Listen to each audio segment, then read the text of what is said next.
ofta filmar inte tidigare. Det här är en dröm.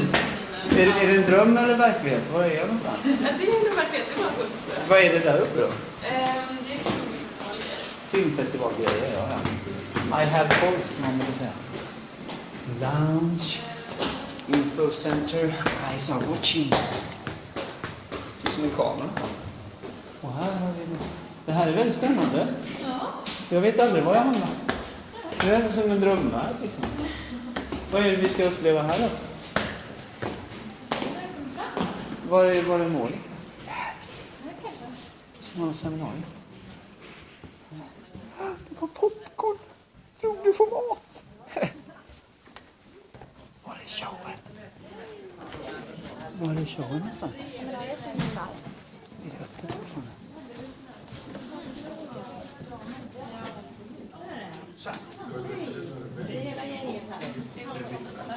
Är det hon som bestämmer? Det är hon som bestämmer. Ja, visst. Hej. Oj, vilket fokus du har. Ja, jag har fokus här. Jag både läser programmet och hjälper dig. Vill du komma in eller? Ja, jag tänkte, alltså jag gör en dokumentärserie om filmfestivalen. Ja, du får gärna komma in. Det har börjat om du vill filma. För jag ska på ett annat möte sen. Ja. Så jag ska bara... Du smyger in för det har börjat. Jag smyger in sakta. Costing us very little money compared to your money here, because if I translate the budget of my film, it will be about 500 we can get that to $1,000. finance. Yeah, no, but you know, to make this is a great challenge from the commercial point of view. So I have to come to the people, to try to communicate with the people of my country in the simplest way and direct way. And they love to laugh. Yeah. So this is the easy way to deliver my messages, which is very tough to say and very delicate and very complicated. So this is why. And of course, you know, the religious people normally, before of course the Salafis and the fundamentals came and make it very ugly and like this, they were nice, they were comic, you know. In my neighborhood, in the days of Al-Jum'ah, Fridays, I used to hear a very comic man in the mosque saying a lot of jokes, and this is a way to, you know, this is their way to deliver message. Sometimes it's not good message, but it's already done, you know. They use this, so I used it as well. Okay. We will of course see clips from the films, but go on. Eugene Green. C'est bon, je l'humour, pardon, humor comes to me naturally. So in all my films, there's a humorous aspect, although the main themes are serious, and I think it's personally, naturally, I naturally express serious things with a certain light touch, and so humor makes it possible. Life is, of course, oxymoronic, is paradoxical, and it always contains serious and comic things at the same time. So it's just a natural gesture. Elizabeth? Completely agree with you. I think for me, when we address these things, our lead in our film, Birdie, goes through quite a sensitive journey, and it's very much in her head, and it's a hallucination, very intense for her, but to have absurd elements around her, to have her finding in the visuals of the church and the visuals around her the more absurd and fun and uplifting elements, kind of, it makes it easy to not take it too seriously and go into a very dark place. It's easier to take the message of the film. Yeah. Well, we're back to that with almost horror imaginary visuals sometimes. Mark, for you, perhaps it was the given choice working with comedy. Yeah. Well, one is traveling around the world, and people that I don't even know, complete strangers, I can look and I can smile, they'll smile back. I can laugh and they'll laugh back. So I find that laughter, we reflect in each other. We see our reflection in each other like, oh, they're having a fun time. It breaks the nice ice and it helps us open up to want to get to know each other more. So that's why I choose laughter, humor. We're going to start with a clip from your film, American Sharia. And there's this women organization who's asking for more food from the police and chief of police to distribute to the needing ones in Detroit. Yes. If you could just give a few minutes. I'll take your order. We need some barbecue chicken, mac and cheese, and some collard greens from Khalifa's kitchen. Oh, shucks, we're gonna eat good tonight. God's plan's better, and Shaka Khan. Look, we're taking care of all of your concerns, and your order is to go. So if you can take all of these people back to the hood they came from. Thank you very much. The hood you came from, or did you forget?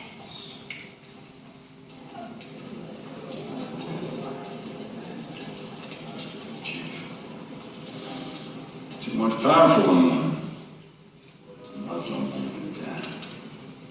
You don't have to worry about them. They're black and from the hood. They don't even vote. We need the Arab Muslim votes. They're all together. No, not together like you think. They may pray together, but with their culture, completely divided. It's like you have bean pie, biryani, and baklava. They don't go together, does it? No, Mr. Baklava look barbecue. What's that one? No. It doesn't matter. The point is they're divided, and that's good for us. Thank you. Exactly.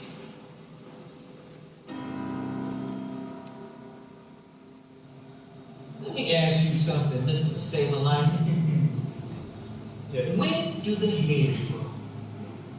Yes, because everybody knows in Sharia law, they cut people's heads off. That is not true, but if you must know, Yes, I must know. if they kill you, If they kill me, what? then you can keep it back. But if they kill me, I've been killed, then I can't kill nobody back. If they kill you and you've been killed, then you don't have to worry about killing. We're police. We got a license to kill. We have a license to protect and serve, not kill. But they're trying to kill us, Abdul. Thank you.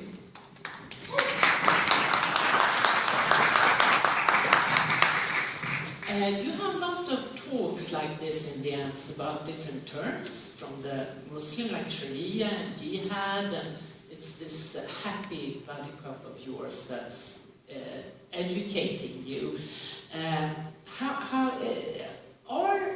Do you feel the need of discussing and turning inside out on these terms that we meet so much in the media today? Yes, because as I'm an American, right? So I grew up studying. I had to study Islam. I had to study Arabic to understand. And in my travels and on this journey of mine, I find the truth of the matter is that jihad means challenge. It's a struggle. But the way that it's used in the media, it's like war. Oh.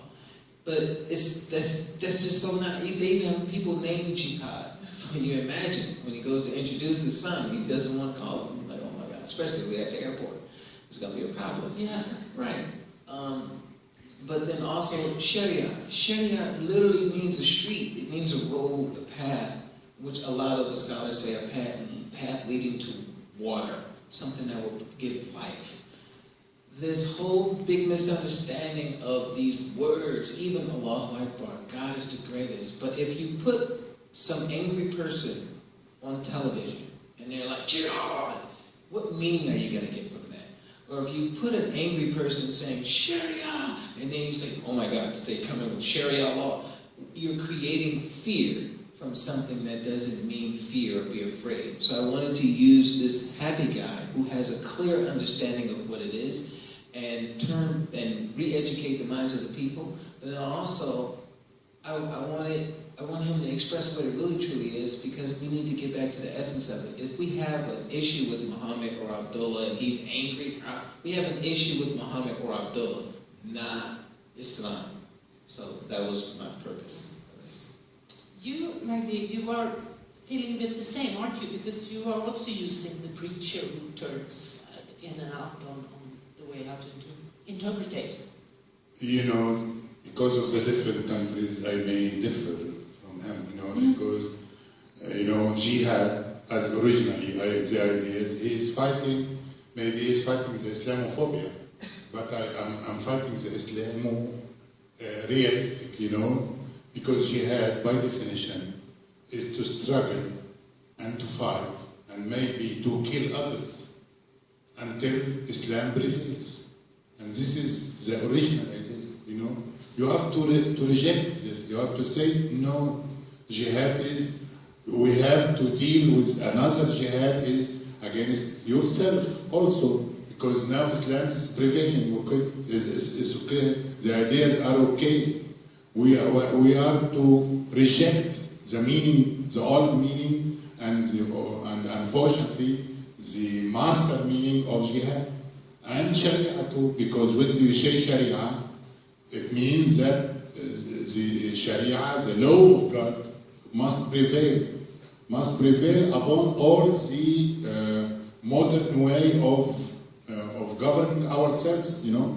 They refuse it because they said God knows everything better than us. So God have to rule us. Of course, it's not God, it's them speaking on behalf of God. So my film focuses on the ideas, not on the Islamophobia, not on the reactions, not on the misunderstandings, but on the real understanding of these fascist ideas, you know. I'm against the ideas. I'm not against the terrorists. I'm against the terrorism, which is here, which is in the minds. I'm not going to wait until the ideas is turning to bombs. I'm fighting the ideas itself. That's the situation in my country. But shouldn't you, don't you agree that the preacher in your film is also talking a lot about that you can interpretate in different ways? Yes, he's fighting too, because he's not, of course, an ideal man, and I meant this, you know. He's, you know, that one who has to deal with the media, has to deal with the police, has to deal with the security, has to deal with the people, you know. So he had to be, you know, like this, you know, not very direct, because otherwise they will kill him, you know, simply like this. So I tried to deliver some kind of messages, peace messages, another different way to look to things, you know. For example, speaking in Shia about Shia in our country is a crime, you know. Is one of the Islamic parties. Yes. Of the religion. So he speaks about Shia, and he says, frankly, that Shia and Sunni are only politics, you know. And the day Jesus died, it started to be politics. And the day Muhammad immigrates or died, the Islam began to be a politics. So Shia and Sunni and others are just merely a politics. We shall see a clip from your film as well here, and see this imam that is in the middle of the clash between these different politicians, I should say. And we come in the clip where the live TV show is on, and the imam has just answered a tricky question about how to follow the Quran properly, which a young girl put to him, but he handled it, so it's directly after that.